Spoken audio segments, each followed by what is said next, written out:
Сәлем достар. Бұл Қанаттан подкастының Екінші шығарылымы.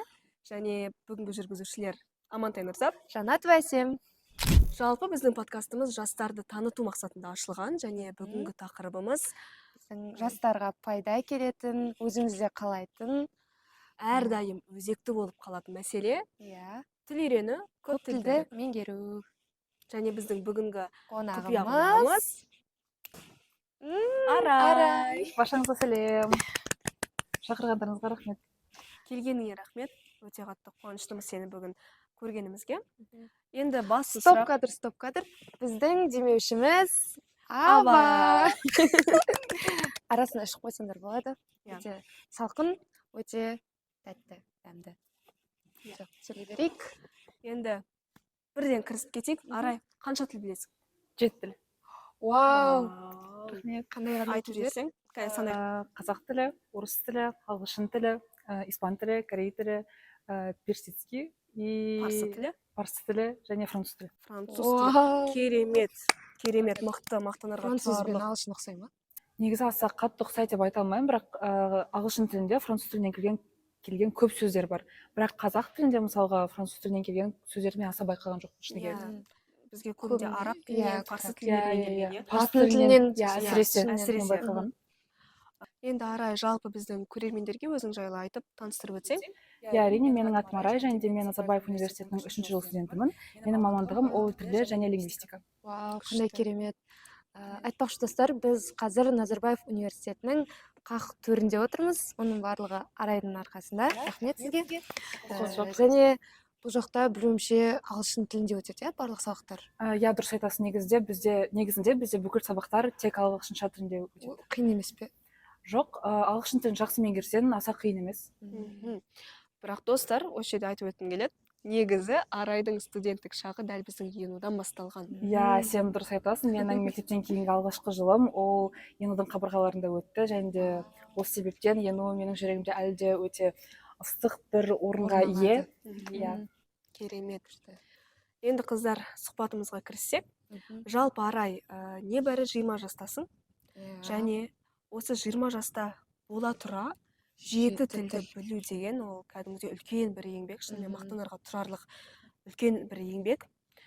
Енді бір тілді үйренудің өзі көп уақыт алады, көп еңбек талап етеді, көп сабырлықты талап етеді. Уақыт алады. Әрине, және оған кәдімгідей дағдылану керек.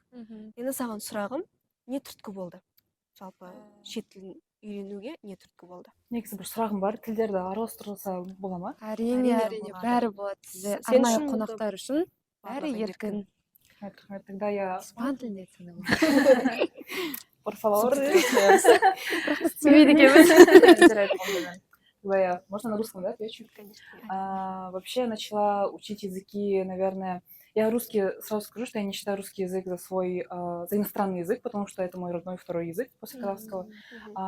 Скорее всего, английский — это мой первый иностранный язык. Я начала его учить в 5 классе, потому что я очень много сидела в соцсетях, очень много сидела в телефоне и заметила, что большинство информации, оно было на английском языке. И как-то потихоньку вот так начала учить английский язык, так я часто сидела в Ютубе, любила смотреть разных зарубежных блогеров. Также тогда не было ТикТока, тогда был Musical.ly. Вот, да, если вы помните вот эти вот наши вот эти кринжовые видео, это все там, даже в архивах до сих пор, наверное, стоят. И вот, и из-за вот этих соцсетей, в принципе, я начала учить английский язык. А другие языки, это, получается, испанский. Вот у меня с ним тоже такая интересная история. Я его начала учить в 9 классе, когда я опять-таки сидела, смотрела YouTube. Одна блогерша, точнее, это семейные блогеры были, называется Ace Family. У них, получается, да... Сол уақыттар біздің андай блогерлерге бүйтіп. Мен негізі өзім семейный блогтарды қарауға жақсы көретін сол кезде. Сол бір Ace Family — это семейный блог был, и там, получается, у них американская семья, у них жена, мама семейства, она испанка. И в одно видео она решает разговаривать 24 часа чисто на испанском языке со своим мужем. И мен испан тілін білмеймін, оның күйеуі де испан тілін білмейді. Мен үшін ол негізі қызық болды. Сол кезде, тогда вот эта женщина, ее звали Кэтрин, она очень красиво разговаривала на испанском, я прям моментально влюбилась. И я просто... Мама сидела в соседней комнате, я ей сказала: мама, я хочу учить испанский язык. Она сказала: найди репетитора. Я такая: окей. И вот с тех пор, с 9 класса, я начала учить испанский язык. Да. Ал испан тілінен деңгейің қандай? Қазіргі деңгейім B2 C1-дің арасында.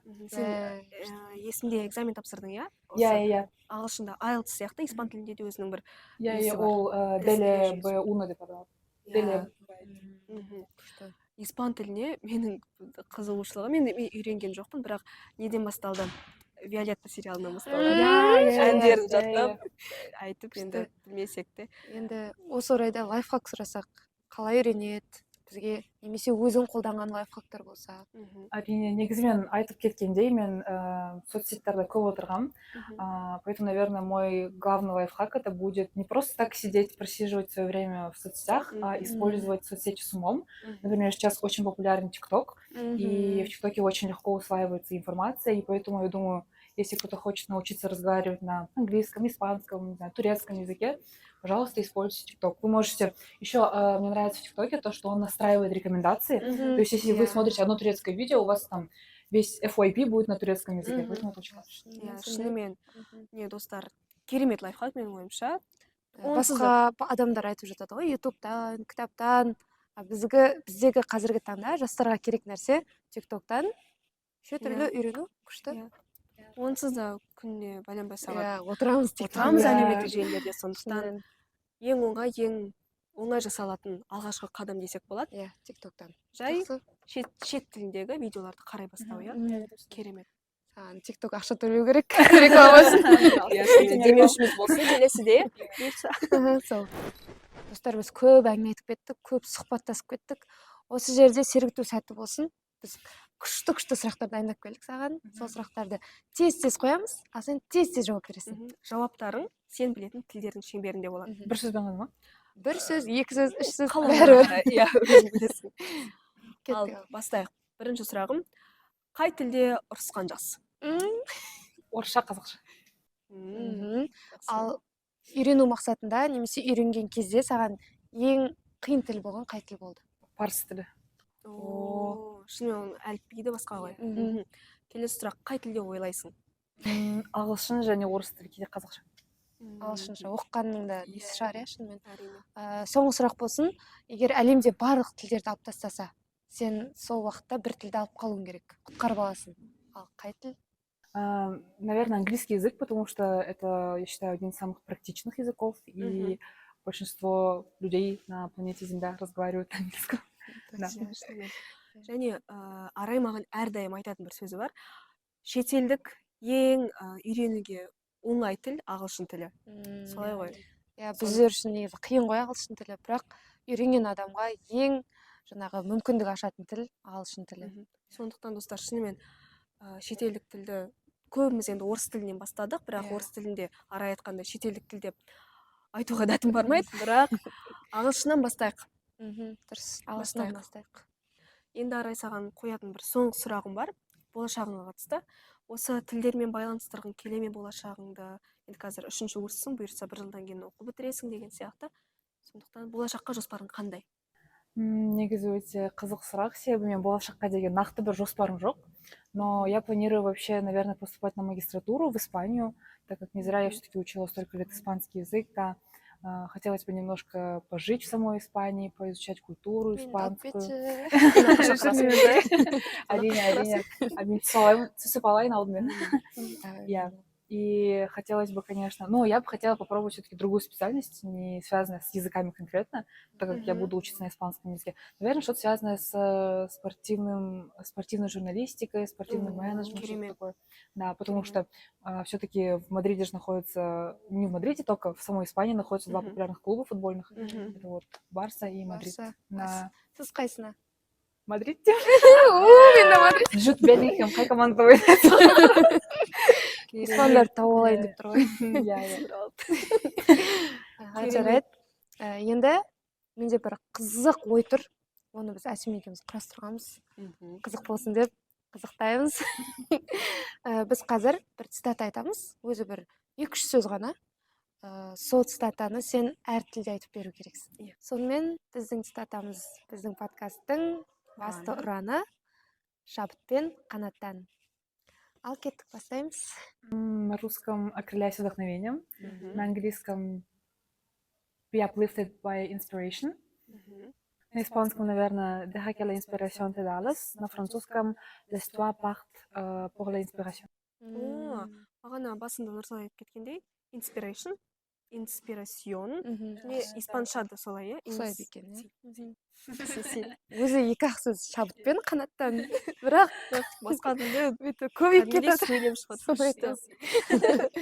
Қызық екен. Жалғастырайық.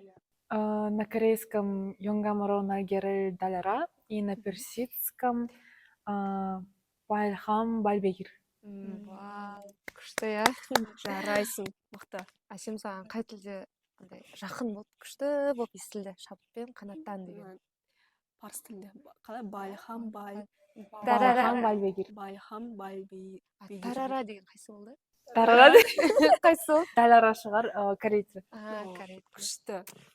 Күшті ұнады. Аудиториямыз кеңейсін. Сол тілдерді қолданатын деңгейге де жетейік. Әмин, әмин. Рахмет саған көп. Сендерге де рахмет, шақырғандарың үшін өте қызықты тәжірибе болды маған.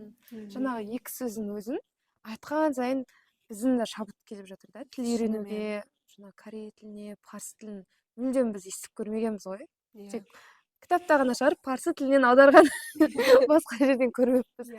Шынымен қызық болды. Нұрзат, саған қолқа салайын. Дәл осы жерде осы 4-ші курстың соңына дейін бір тіл меңгерейік. Қай тіл меңгересің? Мен француз тілін қызық тұрмын. Француз тіліне. Мен парсыға қызығып тұрмын. Сосын маған испан тілін алып тұр. Ондай барып, гитарамен. Все, Назарбаев университеті. 1, 2, 3, vamos. Жарайды. Ал, құрметті көрермен, осымен біздің сұхбатымыз тамам. Бізбен бірге болғандарыңызға көп рахмет. Арай, саған рахмет, уақытыңды бөліп, қонағымыз болып келгеніңе, тәжірибемен бөліскеніңе көп рахмет. Шынымен шабыттандық. Сіздер де Қанаттанған шығарсыңдар мүмкін. Иә. Әлде тілдер меңгеруіне сәттілік тілейміз, қадамыңа гүл бітсін. Әр біз шақырған сұхбатта бір тіл қосыла берсін. Магистратураңа сәттілік, жолың ашық болсын. Енді соңында айтарың болса, мархабат.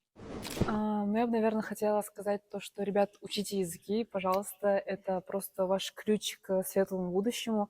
Вы не представляете, как это раскрывает ваши горизонты, увеличивает ваши возможности в нашем современном мире. Поэтому, да, учите языки и используйте все возможные возможности в этом мире. Да, так вот.